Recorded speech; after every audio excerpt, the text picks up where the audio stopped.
quiz mga atis, welcome back sa akin channel. Panoorin natin yung trailer ng pinakabagong series ng Jamie, isang mystery series na parang sumusunod sa yapak ng mga successful mystery series ng Jamie na tulad ng Widow's Web, Royal Blood, sa Widow's War. Now, this one bago, Slay, na collaboration between Jamie at View, diba? So, hindi ko na ito patatagalin pa, papundarin natin yung video, hindi tayo bibigay kong reaction at opinion ko on the same trailer. So, let's go!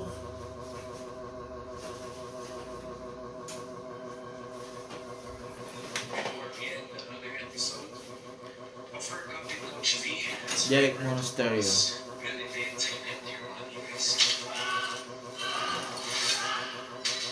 View Original GMA.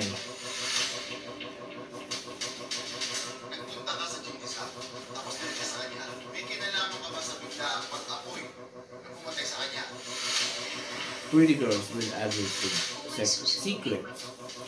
Sabi niya siya.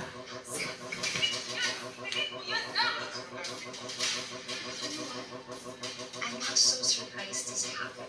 Sanay ako ng pagkain ng niluto sa akin. Kita mo. Sino na nagmumula nito kay Coach? Gusto niyang magdusa si Coach.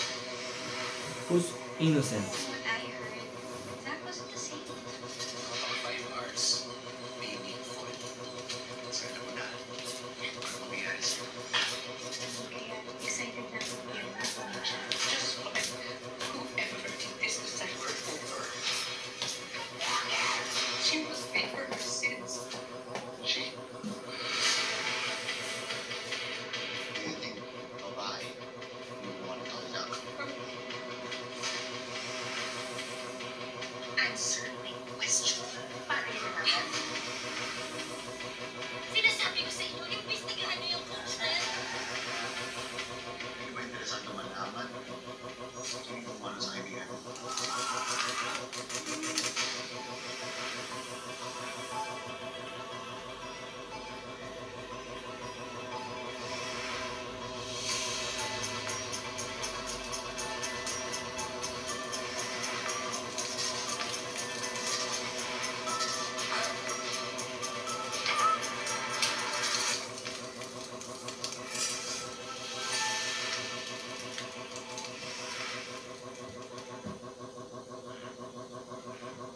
Okay, ito yung napanood natin yung trailer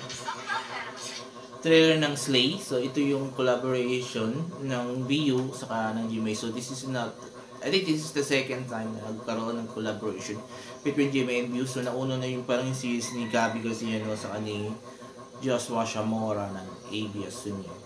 So, ayan. So, based nakita ko para siyang Pretty Little Liars, diba? Yung isang American series, and yun, about the group of young girls, diba, na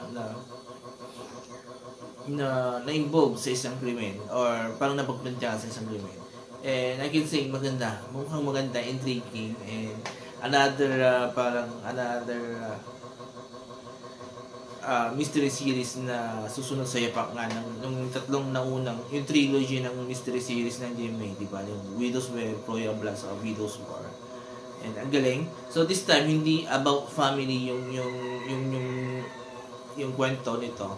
So it's about women na parang nabiktima ni Derek Monasterio dito sa series. So at kung sino dito sa tatlo ang masasabing suspect sa pagkamatay niya. So sa pagkasulong niya. So ang ganda. Sa actingan masasabi ko magagaling sila, pero medyo nakukulangan ako kay Gabby Garcia. Even before pa sinasabi ko ito, medyo nakukulangan ako sa acting ni Gabby Garcia.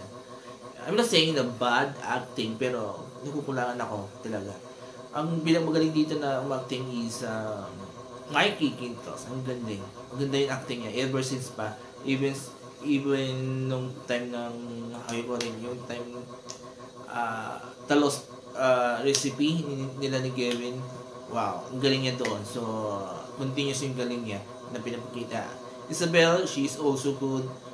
And Julian, she's also good sa acting. So, yan. So, nakatawa. So, nakita natin March 3 nga. So, it's already being shown on Viu. So, exclusively sa Viu muna. And, I think sa premium ata yun. And, I heard na itong series na to, papalabas din sa GMA. So, kasi patapos na yung May Ilongga Girl na I think mag-i-end ngayong March. So, ito yung papalit. So, parang tama yung sabi ko noon sa reaction ko na yung Ilongga Girl is a black timer lang. And mukhang kanina rin to, Slay, magiging black timer siya bago ipasok nila yung pinakamalaking series ng GMA na sa tingin ko ito yung Encantadia or Subdicate. More on Encantadia lang tingin ko dito. So, ito yung papalit.